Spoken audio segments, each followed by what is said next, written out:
How can Ron Arad be strong enough to transfer his artistic gesture into objects? You can do many things and employ the same curiosity, the same experience, the same vision, whether you do a piece of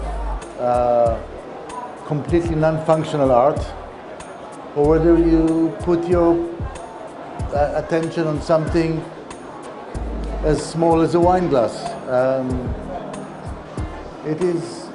I always suffer this question about different fields, the different disciplines. Personally, I'm not interested. I'm not even interested in bridging the gap between them because I don't see the gap.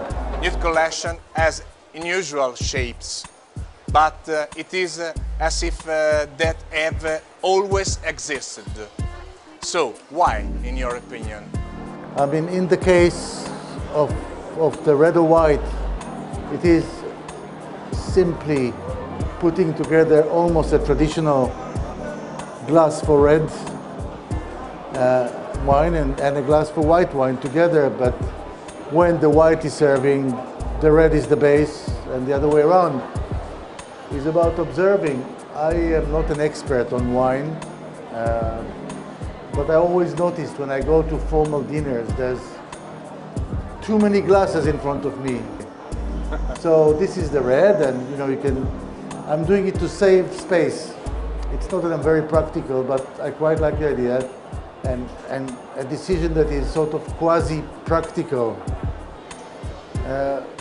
results in something that has its look and its appearance. And people enjoy using it, and they'll tell you how. Architecture gave a new image to wine, now design. Is it an evolution? When you set out to design something, you have all the things that existed before as in your tool bag, in your memory. It's all useful. Everything that happened until yesterday, 4 o'clock in the afternoon, is available for you to use. It's called knowledge.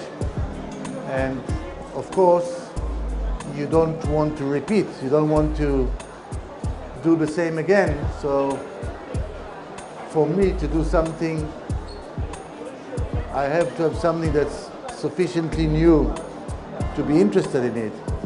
So if we take the knowledge of everything that happened until now, plus the unstoppable wish to do something new, maybe that's where what you can call evolution. Something evolves from what was there before to what it is now, and who knows what's coming next.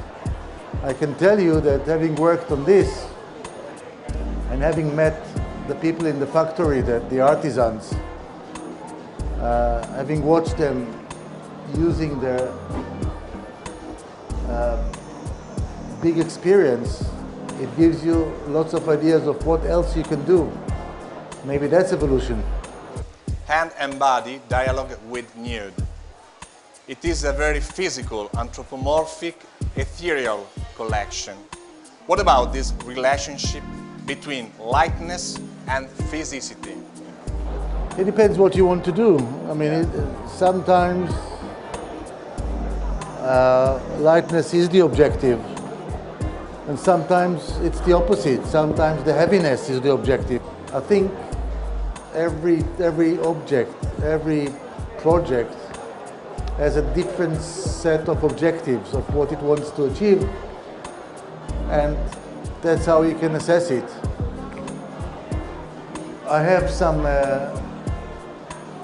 very heavy glasses that I enjoy, that I got. Someone gave it to me in Spain, and it has like a lot of glass and a lot of base and very little, and I quite like the heaviness. It's by no means light, but it didn't want to be light. And sometimes I enjoy something that is so light. How do they make it so light?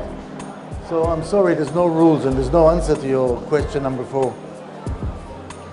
Love and 2-in-1 are within this collection. How much is it erotic? What do you think? A lot. Well, two in one. You know, It's enough. it's very good that you have something in front of you and you can make extrapolation and interpretation, and you have your own association. I think it's very boring if it is prescribed. If you do something that forces you to think of eroticism, or that is, I think it becomes pornography if it's like, I don't know, but erotic. So I think I'm very happy that your interpretation of everything is the one you have, if you enjoy it. Is there a sacred inspiration? You're talking to the person probably the least religious and the least spiritual that you're ever likely to meet. You know, the most humane and friendlier, blah, blah, blah, but I'm not, the word sacred and things, I don't use them, and they're not useful to me. Sorry. To conclude, what about transparency and the quality of this collection to mirror light, with or without wine? I think that glass is a very seductive material. It's that transparency, the way it refracts light, is fantastic. I used to think that you cannot do ugly things in glass. I realized I'm very wrong. Look around you, you can do a lot of ugly things with glass. But the material is amazing. Even when it's broken, it's beautiful. And to think that all this comes from sand, it's incredible. And if you treat yourself and you go into and see how they produce the stuff, it's also fantastic. When I visit the factory in Turkey that does the glass, the thing that I enjoyed most is the conveyor belt with all the rejects. That, you know, there's two people looking at the piece, and if it's good, they put it in the boxes. If it's not, they put it on a conveyor belt, and then it gets destroyed. And this is amazing. I mean, amazingly beautiful things, an endless supply of glasses that for you and me would be perfect, but someone decided that they're not perfect. They store them the way they break, and then they're recycled.